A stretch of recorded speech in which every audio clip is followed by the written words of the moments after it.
तेजस्वी लोग हैं हमारे पास, कितने शानदार विचार रखते हैं जी।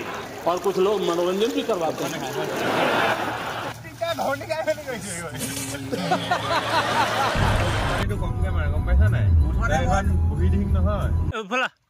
रास्ता उठी जाबি গমেই নাপাবি। জীয়াই থাকিমনো কেইটা দিন আৰু জীয়াই থকা দিনকেইটা উপভোগ কৰিব লাগে। কিন্তু উপভোগ কৰিলোঁ বুলিয়ে তাৰ অৰ্থ এইটো নহয় যে আপুনি একেবাৰে সীমা চেৰাই উপভোগ কৰিব। কিন্তু উপভোগ কৰিব হ'লেও অৰ্থৰ প্ৰয়োজন আছে বা টকাৰ প্ৰয়োজন আছে। গতিকে আমিতো অত্যাধিক টকা খৰচ কৰি ইমানো উপভোগ কৰিব নোৱাৰোঁ। কিন্তু তাৰ মাজতেই আজি আমি অৰুণাচলৰ নামচাই ঠাইলৈ বুলি এটি পৰিকল্পনা যুগুত কৰি আৰম্ভ কৰিলোঁ আজি দেওবাৰ দিনটোত।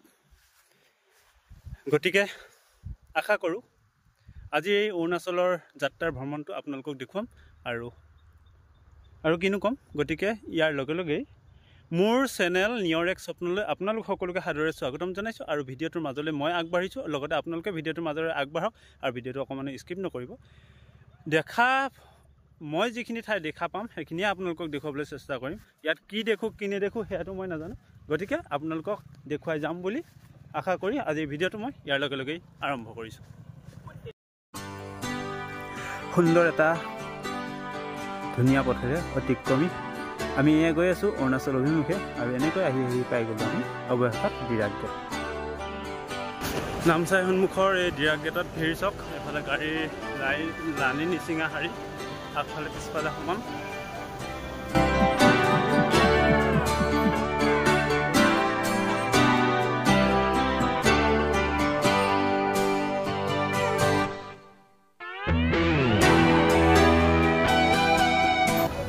তামাম ভিৰ। আমি পাঁচ বনাই আছোঁ, ইফালৰ পৰা সিফালে সিফালৰ পৰা সিফালে দৌৰা দৌৰি মুঠতে ইয়াৰ পৰা ফৰ্ম লোৱা তাত ফিল আপ কৰি জমা দিয়াৰ পাছত পুনৰ তেখেতসকলে এখন ৰিচিপ্ট কাৰ্ড দিছে আৰু সেই ৰিচিপ্ট লৈ পুনৰ অফিচত জমা দিয়া। গতিকে ৰাইজক এইফালে গাড়ী ভিৰ মানুহ। আৰু এয়া হৈছে ডিৰাগ টাউন। আৰু ডিৰাগ টাউন আৰু লগতে আপোনালোকক জনাই থওঁ যে প্ৰতিজন ব্যক্তিৰ বাবদ পাছৰ কাৰণে 50 টকাকৈ আৰু গাড়ীৰ নামত 100 টকাকৈ লৈছে। কোনোবা আহিলে সেই কথাখিনিয়ে নিশ্চয় জানি থ'ব। আৰু এনেকৈ ডিৰাগ গেট পাৰ হোৱাৰ পাছত, ডিৰাগ টাউনখন পাৰ হোৱাৰ পাছত এটা সুন্দৰ প্ৰাকৃতিক পৰিৱেশৰ মাজেৰে আহি আমি অৱশেষত আমি যিখিনি ঠাইত খাম বুলি ভাবিছোঁ ঠাই চাই গৈ আছোঁ। এনেকৈ চাই গৈ এইখন হৈছে এইবোৰে চাব লাগিব। আমি যি দেখিছোঁ সেইবোৰে চাব লাগিব। অৰুণাচল ইউনিভাৰ্চিটি, এইখন অৰুণাচল ইউনিভাৰ্চিটি। আৰু দেখুৱাই গ'লোঁ আমি, যিহেতু ৰখা নাই গাড়ী পাই আপোনালোকক দেখুৱাবলৈ চেষ্টা কৰিলোঁ। আৰু এনেকৈ এয়া চাওক কি সুন্দৰ পৰিৱেশ, দেখি যেন কিবা মনটো মোহিত হৈ গৈছে। সেউজীয়া পৰিৱেশৰ মাজত আচলতে ৰাস্তাটোৰ লগত সেউজীয়া পৰিৱেশটো মিলি পৰিছে।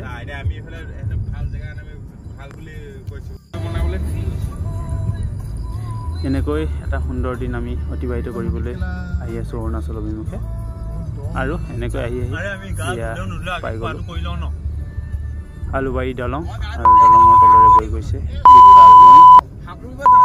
এই নৈখন ইয়াত ব্ৰহ্মপুত্ৰ নামেৰে জনা যায় নে নাযায় নাজানো, মই নিজে চাৰ্চ কৰি এবাৰ চোৱাও নাই। আপোনালোকে ক'বচোন ব্ৰহ্মপুত্ৰ নামেৰে জনা যায়নে নে ইয়াত ব্ৰহ্মপুত্ৰ নামেৰে জনা নাযায়। বাকী যি কি নহওক, এয়া আলুবাৰী দলং যথেষ্ট দীঘল ডাঙৰ আৰু তলত ঘৰ নদী। আৰু এই নদীখনৰ সিটো মূৰতেই আমি নামি যিহেতু পিকনিক খোৱা জেগাডোখৰ, খোৱাৰ জেগাডোখৰ নিৰ্বাচন কৰিলোঁ। এয়া চাই থাকক, মই দেখুৱাই গৈ আছোঁ।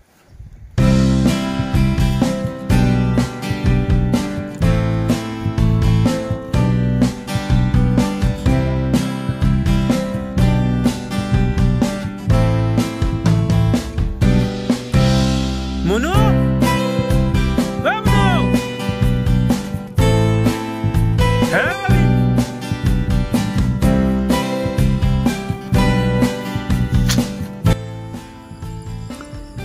নদীত গা ধুবলৈ, তিয়াবলৈ, পিন্ধিবলৈ কাপোৰ লৈ আহিছোঁ। লগতে লৈ আহিছোঁ খৰি, খেৰ, কাঁহী, বাচন সকলো লৈ আহিছোঁ।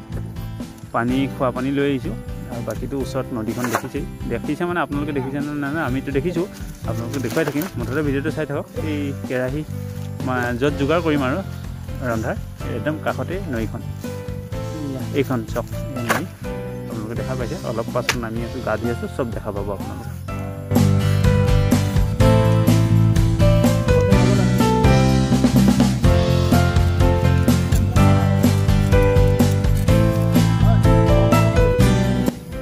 জুইকুৰা মানে অকণমান কষ্টত সেই ডিস্কভাৰী দেখুৱাৰ দৰে মানে জ্বলাব চেষ্টা কৰি আছোঁ। একদম সৰু সৰু কাঠি কৰি লৈছোঁ আৰু তাৰ পৰা অকণমান কটাৰী চুচি জাবৰ উলিয়াইছোঁ। ইতিমধ্যে আমি আহি নামচাইৰ যি ডিৰাক গেটৰ পৰা প্ৰায় 40 কিলোমিটাৰ বেছিয়ে হ'ব চাগে ভিতৰলৈ প্ৰৱেশ কৰিলোঁ অৰুণাচলৰ। আৰু যিখন লুইত নদীৰ ওপৰত আলুবাৰী দলং আছে, সেই আলুবাৰী দলংখন পাৰ হৈ আমি এডোখৰ সুন্দৰ ঠাই নিৰ্বাচন কৰিলোঁ। নিৰ্বাচন মানে কি হয়, ইতিমধ্যে সেইখন ঠাইত আগতে কোনোবাই খাইছোঁ যিহেতু আমি দেখিছোঁৱেই, আৰু সেইখিনি ঠাইতে আহি আমি উপস্থিত হৈ ভাবিছোঁ আমি আজি কোনো ৰিজৰ্ট বা ধাবাত বা নোখোৱাৰ আমি পৰিকল্পনাই লৈ আহিছোঁ আৰু ইয়াতে বনাই খাম যিহেতু।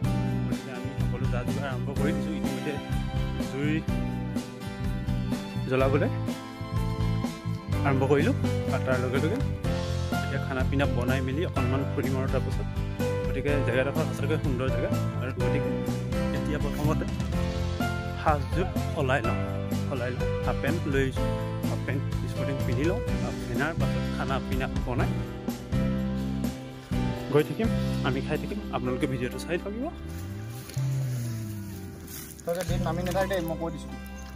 এয়া আহোঁতে বাটতে মিছা মাছ বা নিচিলা মাছ বুলি কয় যে, বাটতে পাই লৈ আহিছিলোঁ। তাকে বোলো আজি ভাজি খাম নতুবা পুৰি খাম, মুঠতে খাম আৰু এয়া কাণে চফা কৰি আছে। ঐ দীপ পাগল, এইফালে ৰাস্তাটা উঠি যাবি, গমেই নাপাবি। ভিডিঅ' এইফালে ওপৰত ভিডিঅ' হৈ থাকিব, তলত বোলে মানুহ গৈ ব্ৰহ্মপুত্ৰত পালি। এইফালে উঠিয়া, ধেমালি নহয়, উঠিয়া। এই সৰু সৰু ল'ৰাবোৰক সেইটো কাৰণে আনিব নাপায়, কণ্ট্ৰল কৰিব নোৱাৰি। উঠিয়া বামত বহ যা। প্ৰথমতে মিছা মাছকেইটা ফ্ৰাই কৰি লৈছোঁ। ফ্ৰাই কৰি মানে কি খাই থাকিম আৰু সেইফালে মাংস বনাই থাকিম, মাংস সিজি থাকিব, অলপ টাইমটো অতিবাহিত হ'ব এনেকৈ। মিছা মাছখিনি ভাজি হোৱাৰ পাছতেই কেৰাহীত বহাই দিলোঁ আলু, আৰু আলুখিনি ফ্ৰাই কৰি নমোৱাৰ পাছতেই এইবাৰ লাগি গ'ল লোকেল মুৰ্গী এটা লৈ আহিছিলোঁ কিনি। আৰু সেই লোকেল মুৰ্গী কটা মাংসই ৰান্ধিবলৈ আৰম্ভ হৈ গ'ল। ইতিমধ্যে হৈ গ'ল আমাৰ ভাত পানী ৰেডি, খাব পৰা হৈ গৈছোঁ। টাইম কেইটা বাজিলে? 2:30মান বাজিব নহয়, 2টা বাজিলে। এতিয়া ভাত পানী খাম। খাই লৈ একদম কাষতে লাগি আছে নদী এখন, এইখনত জুবুৰি গা ধুম আৰু ঘৰ যাম।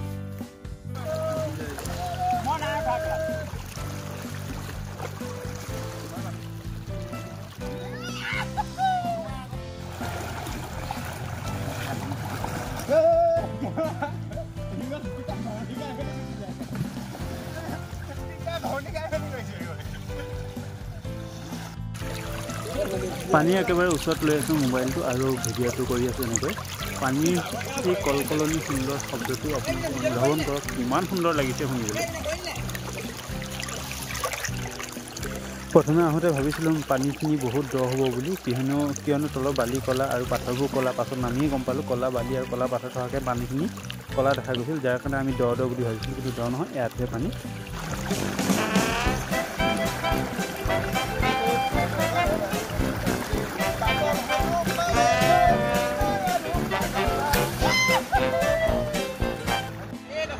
ইতিমধ্যে আমাৰ খোৱা বোৱা শেষ হোৱাৰ পাছতে গৰমে গৰমে গাটো ঠাণ্ডা পানীত জুবুৰিয়াই ল'লোঁ।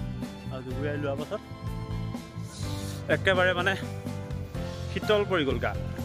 ঠাণ্ডা পানী, তাতে বতৰটো দেখিছেনে, আকাশত ডাৱৰ কলা মলা হৈ আহিছে, বৰষুণে দিব নেকি। কিন্তু বাৰু ভালে গ'ল বতৰটো, দিনটো। গা ধুই ঠাণ্ডা হোৱাৰ পাছত এতিয়া আমি কাপোৰ কানি পিন্ধি ল'লোঁ পুনৰ আৰু যাবলৈ আৰম্ভ।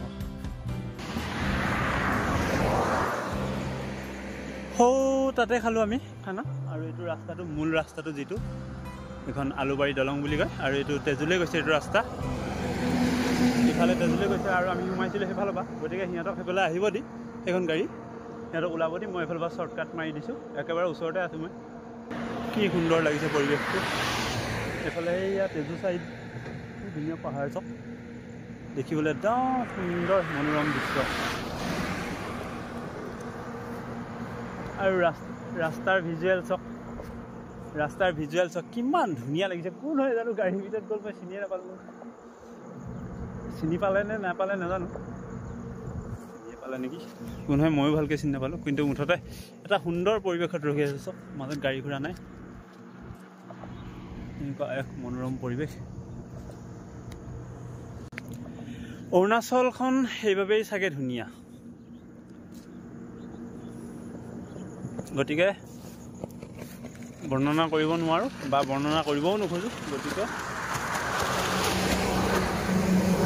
2025ত অৰুণাচলৰ নামচাইখন চোৱাৰ সৌভাগ্য হ'ল। আহি ইয়াত এটা দিন উপভোগ কৰিলোঁ। এতিয়া ঘূৰি যাওঁতে কিছু ঠাই চাই গৈ থাকিম আৰু পাৰিলে আপোনালোকক দেখুৱাই গৈ থাকিম। লানি নিচিঙা পুনৰ ভিৰ উভতনি যাত্ৰাত। চব পিছফালে কিমান গাড়ী, আগফালে কিমান গাড়ী হিচাপ নাই। আধা ঘণ্টাৰ পৰা ৰৈ আছোঁ। মুঠৰ ওপৰত ভিৰ পূৰা।